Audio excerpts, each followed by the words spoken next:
Boss! Welcome back.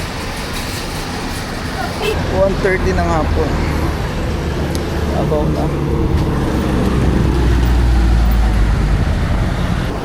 Walking in on my quarter 2. Lakad tayo papuntang Strive Fitness. Bili tayo ng energy gel for our race tomorrow. We got our energy gel para bukas. 5 pieces. Done with our energy gel. Ngayon sasakay tayo ng jeep papuntang Claveria. First jeep kan. Para pa tayo. Sakay tayo ng another jeep from Ateneo to SM Lanao. Ateneo. A few inches later. Hi guys, naka-check in na tayo. And sa room 225. 5 minutes later. Time check, 3:10 PM. Kaka-check in lang natin sa hotel. Ngayon, maligo muna ako. Tapos punta ng SM Lanang para mag-claim ng race kit.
The Philippine 8 majors, 42K medal.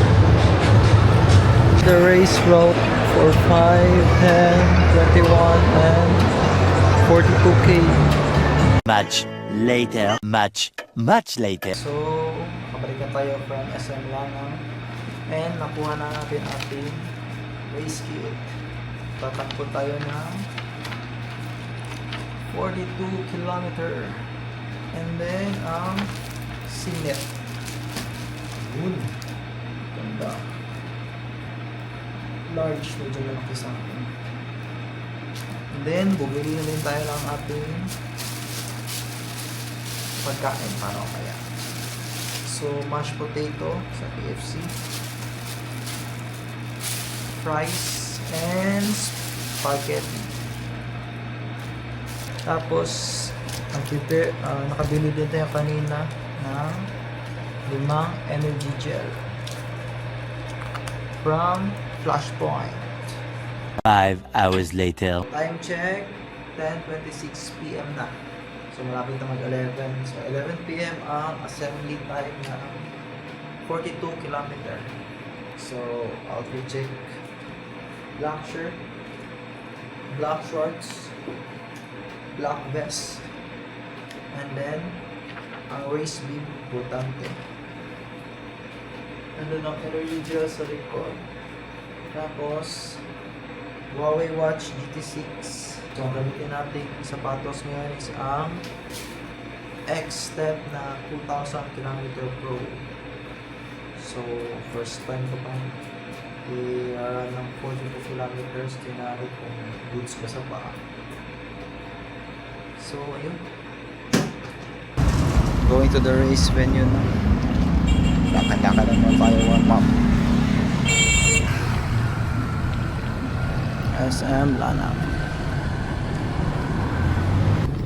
Let's go, saan kaya nila?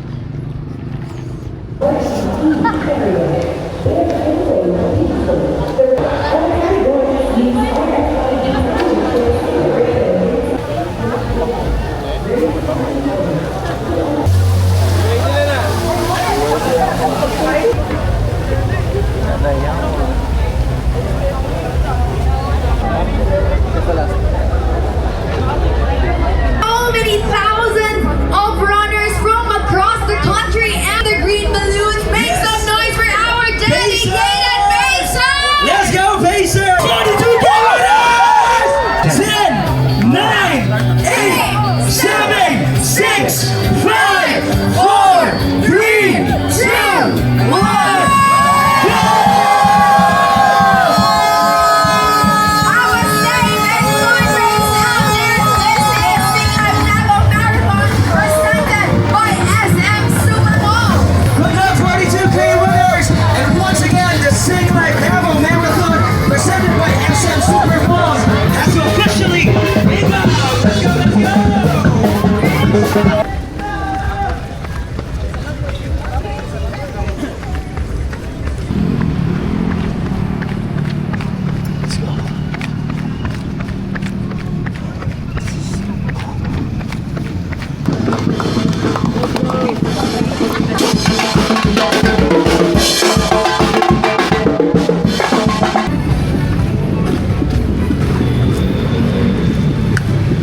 Chinatown.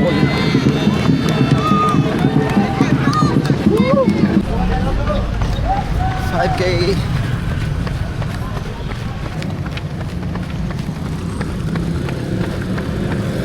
Two minutes.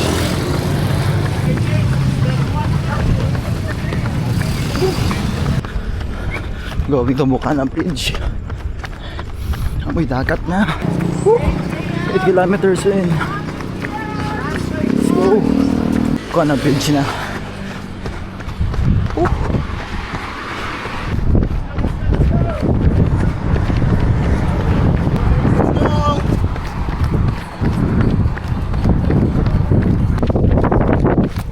Let's go. 10K. Let's go.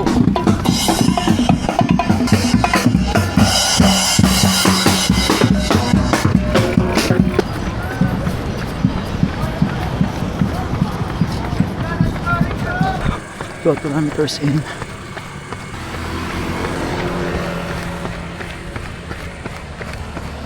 Hidden K.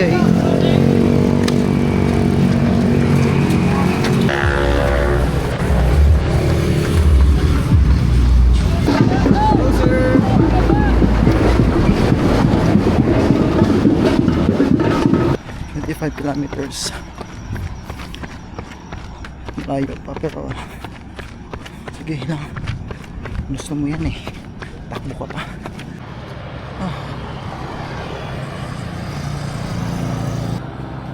Grabe. Nakakapagod pala mag-marathon. Malamig.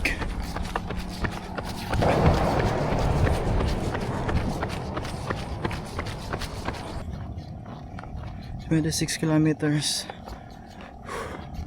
Grabing hirap. Natandaan ko yung last marathon ko, yung Matuto Marathon. Nagkaroon ako ng runner's knee or masakit yung gilid ng tuhod.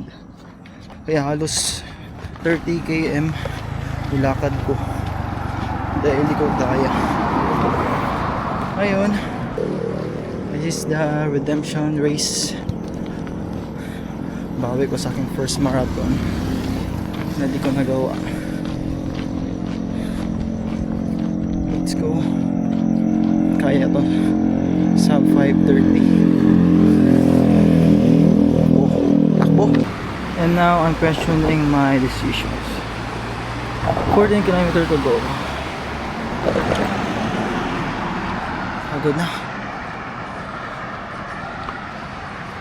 Kaya pa. Let's go.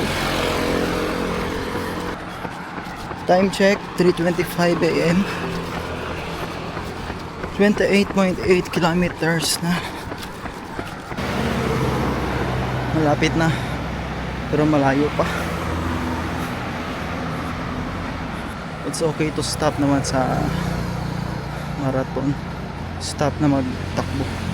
Pwede kang umupo, maglakad. Hindi na kaya. Huwag mong i-push ang sarili mo. Baka wala pang mangyari. Kaya chill lang. Run your pace.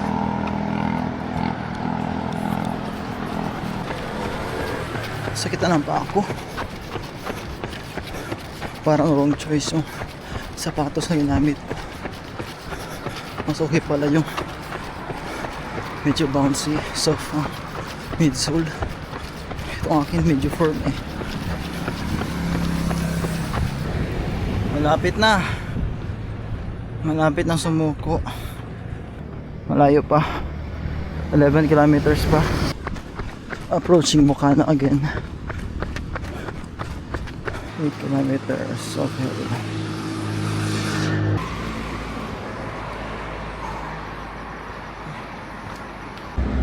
Kilometers 3 kilometers naman. Tapos na. Tapit na. Marathon.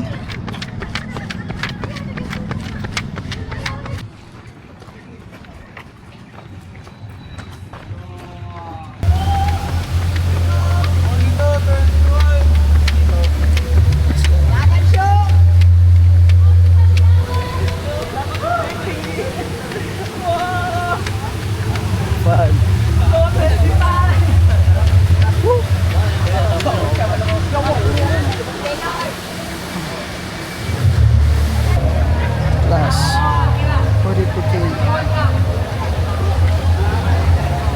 Kapoy, kapoy.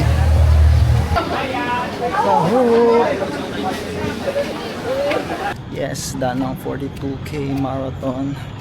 Official time sa Strava is 5 hours and 22 minutes.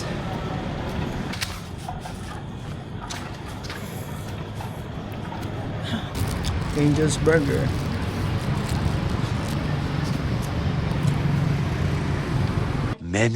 Many minutes later. Yes, I'm back. Tapos na ang 42 kilometer marathon. So, ito ang ating finisher medal. 42 km Davao finisher. Magpalutbag reveal Singlife Marathon. Kung anong nasa ang finisher towel. Finisher. Close up. Clay mask. Gatorade. Score saging. Salon pass.